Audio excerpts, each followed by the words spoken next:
Welcome to Yo-11 Minutes. Yo-11 Minutes, mostly Vegas, no BS casino experience, and more. I'm Michael Movestro.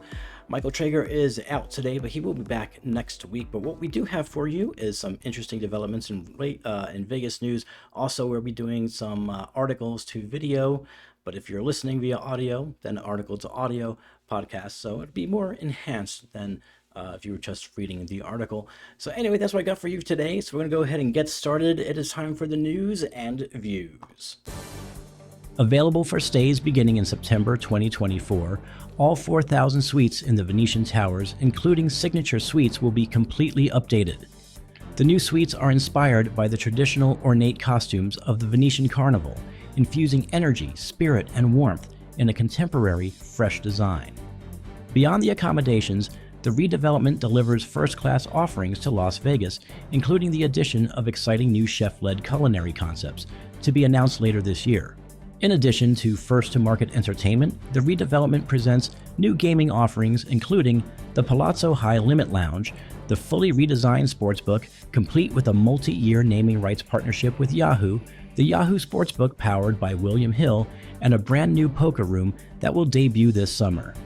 As part of the redevelopment, the Venetian Resort committed to investing $188 million in renovating the resort's convention center. Inspired by the needs of the property's long-standing group of guests, key design elements will include an elegant new color palette that presents an upscale departure from the traditional convention spaces, luxury lounge spaces for meetings, and innovative new technology that aims to lead the market. The redesign will begin this summer.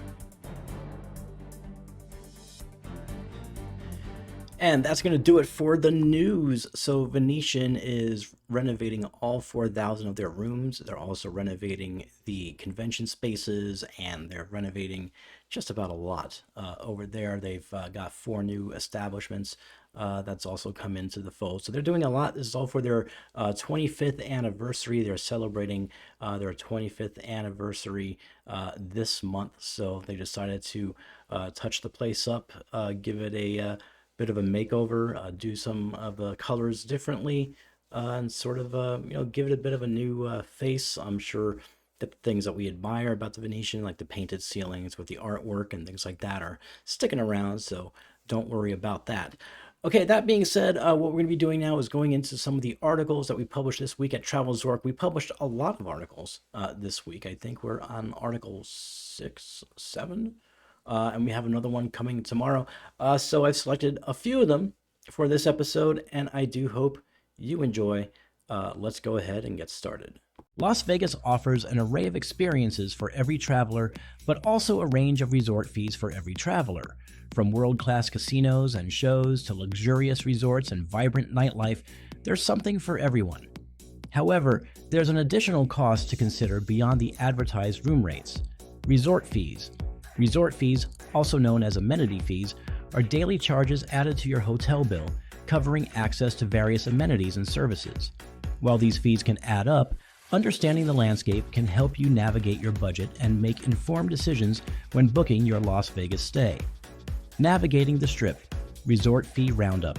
The famed Las Vegas Strip, home to iconic properties like the Bellagio, Caesar's Palace, and the Venetian, generally sees consistent resort fees across major hotel groups. Caesar's entertainment properties. Prepare for a 45+ tax per night resort fee at renowned locations like Caesar's Palace, Bally's, Paris Las Vegas, Planet Hollywood, Flamingo, Harrah's, The Link, and Cromwell. MGM Resorts.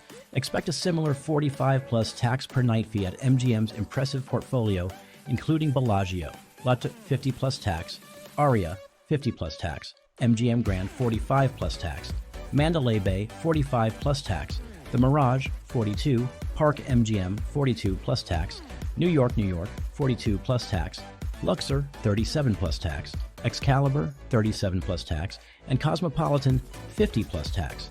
Independent properties. Luxury resorts such as Wynn Encore 50+ tax, the Venetian Palazzo 50+ tax, and Resorts World 45+ tax. Other strip hotels, like Treasure Island, Tropicana, Stratosphere, and Circus, charge slightly lower resort fees, ranging from $35 to $41 per night. Downtown Delights, unveiling resort fees, Downtown Las Vegas, known for its vintage charm and Fremont Street experience, offers a range of hotel options with varying resort fees.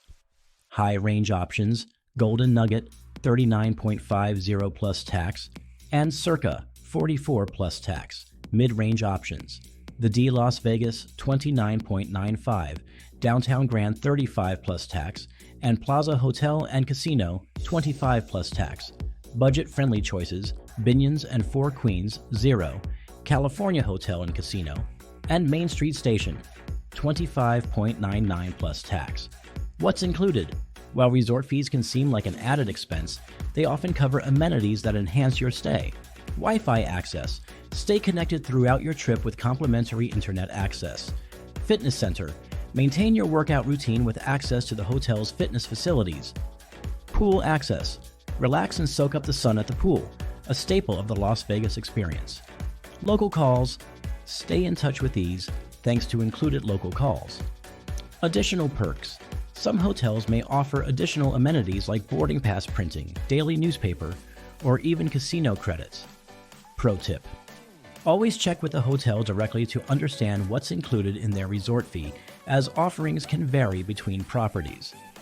Planning your trip. Budgeting for resort fees.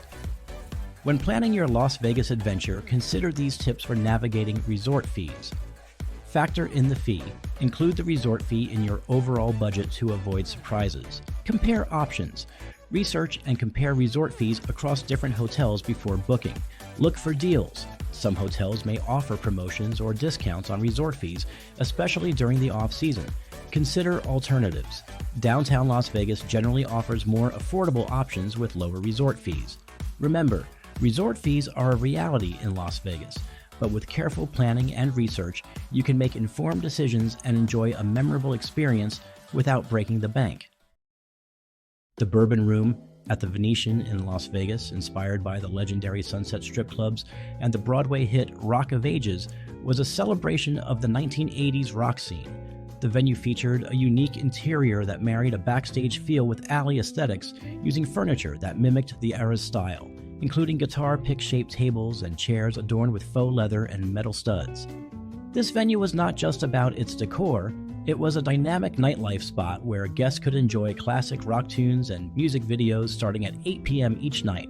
The atmosphere was further amplified by leather and lace-clad servers performing dance routines to iconic songs, creating a nostalgically immersive experience for attendees. The Bourbon Room was a venue that went along with the Rock of Ages show at Venetian, kind of like how Revolution Lounge at Mirage was there because of Beatles' Love. When Rock of Ages closed at Venetian, soon to follow was the Bourbon Room. It got extended for a couple of months, but soon it too was gone. I had visited a couple of times before it closed. I enjoyed the atmosphere, and it felt like the only place in Las Vegas where having a Bartles and James felt right. There were rumors that the venue would move elsewhere, but that was quickly debunked. The Bourbon Room's drink menu had an extensive selection of 60 bourbons, including unique single-barrel options and signature cocktails. Highlights included the Perfect Date, a cocktail made with date-infused Woodford Reserve bourbon, and the Mint Julep from Hell, a spicy take on the classic with jalapeno-infused bourbon. These offerings underscored the venue's commitment to providing a distinctive, quality drinking experience. Bourbon Room to the Dorsey to Juliet. Despite its popularity and unique offerings, it was replaced by the Dorsey Lounge, which continued the tradition of sophisticated nightlife and looked like a library while doing so, but has since closed down as well. Now, the space is occupied by Juliet Cocktail Room. It has a Victorian-inspired setting named after the exquisite Juliet Rose. This venue aims to blend opulence with a welcoming atmosphere. It's cute, but it's no Bourbon Room. The Bourbon Room leaves behind memories in the hearts of the Vegas enthusiasts. Although new venues replace the space, none truly replace the spirit of Bourbon Room.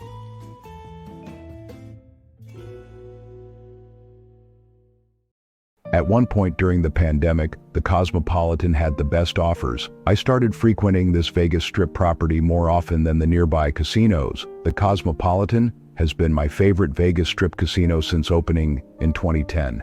In that time, I've probably eaten at 90% of the restaurants that have existed at the property. Jose Andres is one of my favorite chefs. for a variety of reasons. I try almost any restaurant he opens in Las Vegas. Bazaar Meat at Sahara is one of my favorite restaurants in Las Vegas.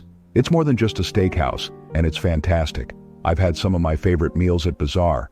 Haleo at the Cosmopolitan has jumped to number 2 in my Andres rankings over the past year. My infatuation with Haleo might be a good example to restaurant operators to offer fair, happy hour deals. I'm a simple person and enjoy a lot of the things I like often. After using the food credits to experiment with various places to eat and drink, I've become obsessed with Haleo. You may have seen pictures on Twitter or Instagram. Sangria Hour at Haleo. Sangria Hour is a staple at Haleo restaurants around the country. It's just one of the many happy hour options at the Cosmopolitan. Happy hour deals give the faux fancy people like me a chance to sample food at restaurants we might normally not visit. This allows us a chance to eat and drink at the bar without being committed to a full meal. If the small plates are good enough, I'll step up to the full menu. I once heard someone say, "I'm not a foodie, I just like to eat." That describes me pretty well, even though I do like some foodie-type foods. Haleo wasn't much of a focal point for me when I started my monthly visits to the Cosmopolitan more than a year ago. However, one day I was in the mood for sangria and decided to grab multiple drinks and a snack. Now I visit Haleo regularly and order items beyond the smaller options on the Sangria Hour menu. My visits to Haleo started with a thirst for discounted sangria and now include normal, full-price menu items. I usually visit solo or with one person, and we sit at the bar. The service is always good and quick, no matter who's working. It helps that these Sangria Hour visits are before most people are ready for dinner. All of the dishes are small and made for sharing, except for the mini pepito. That's too small to share, but it's so damn good. 6 ounces of steak is a fun dish to share, and even better to eat alone. The prices aren't exactly cheap, but they're not expensive due to the size of each item. Paying less than $50 for dinner and a drink on the Vegas Strip isn't bad for food of this quality. My weekly food credit covers most of the cost when I'm solo. Great way to start the night. Sangria Hour, really any happy hour, is a good early light yet filling meal. This helps get me through the night without feeling weighed down. Going to Sangria Hour at Haleo probably only saves me a few dollars now. However, it works perfectly for my early-to-rise body clock that is ready for some kind of snack around 4 or 5 p.m. Looking back, I wish I learned about happy hour when I first started visiting Las Vegas. First, discounted food and drink are great. Second, exploring different food is fun. Lastly, having a solid foundation in place for a night of Las Vegas without disruption is perfection. There are so many solid happy hour deals around Las Vegas. Some deals are better than others, but they're available all over. In addition to the Cosmopolitan happy hour deals, I've found some great options at the Caesars Palace Forum shops. There are plenty deals available on and off the Vegas Strip. Feel free to leave a comment with your favorite happy hour deals in Las Vegas.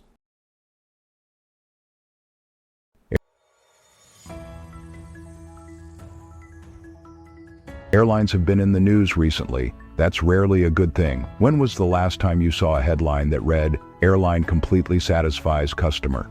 Still, they do manage to read the room correctly once in a while, something we've seen with recent airline family seating policy changes. Oddly, the positive news came from 2 airlines that are not known for customer service, United and Frontier. United is particularly generous. I guess when the president addresses junk fees in the State of the Union, airlines listen. To be fair, other airlines such as American and Alaska offer very similar policies but haven't gotten the publicity. Still, it's not easy to figure out whether you can sit next to your kids on the flight. The DOT even created a dashboard, but there are plenty of holes. So we're putting together a somewhat more complete guide to help you choose. Of course, policies vary by airline, type of ticket, and occasionally even by the representative that you speak with. When in doubt, hang up and call again. How to get the seats you want every time. Except for Southwest Airlines, every airline allows you to choose seats ahead of time. Of course, they may charge you, particularly if you don't have elite status or buy the no-frills fares. Is that fair?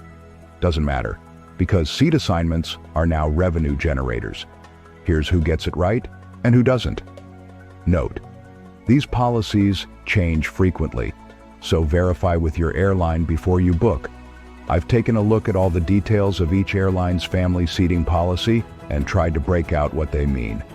I say tried because they don't always make it easy to understand, and let's face it, what might happen in policy could be very different from what you get American. For the most part, they make it doable. Children 14 and under sit next to an adult for free, subject to a few conditions, the most onerous of which is that the seats have to be available at the time of booking. Alaska. The policy is very similar to Americans above, although they make it applicable to children 13 and younger.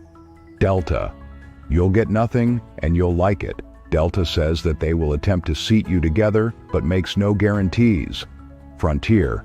I give Frontier bonus points because as an ultra-low-cost carrier that typically charges for, well, everything. They'll assign you and your minor together before check-in, which matters for an airline that charges for advanced seat assignments. JetBlue, the typically family-friendly airline, isn't so friendly when it comes to seating. They say they'll try to put you together, but are unwilling to make any guarantees. Southwest, you'll get early boarding between groups A and B if you have a child 6 or younger. Other than that, well, buy up to board early. Spirit, a more typical ultra-low-cost carrier, Spirit won't guarantee you anything. Be sure to pay for your seat assignments. United, winner of the Above and Beyond Award.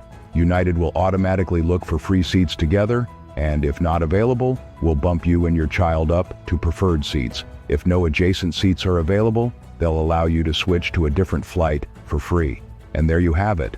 But as I mentioned above, the best way to guarantee that you will be sitting where you want to sit is to choose your seats ahead of time and not rely on the integrity of your airline's family seating policy.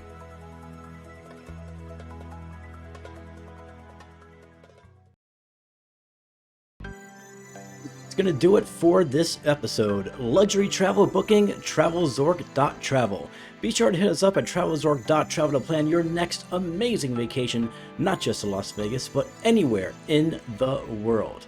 And be sure to find us on social media. You can find us easily, so hit us up. All social media are at TravelZork. We'll see you next time.